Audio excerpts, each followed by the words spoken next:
Here's an interesting question, and I'm pretty sure I know the answer to this one, but I'd like to hear it from you. What's Immunocal has been used to raise glutathione? Would the stopping intake result in the reversal of benefits gained?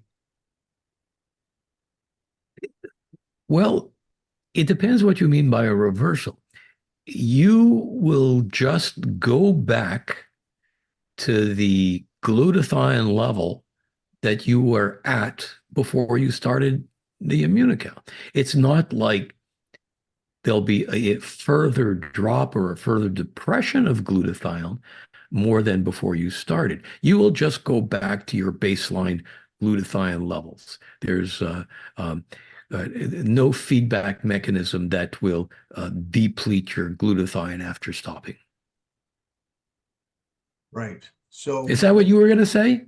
yeah, no, I Yeah. was thinking you're going to benefit from it while you're taking it, and then, you would go back to what you were, but Yes. it wouldn't be a reversal, Of right? course. Of Yeah. course.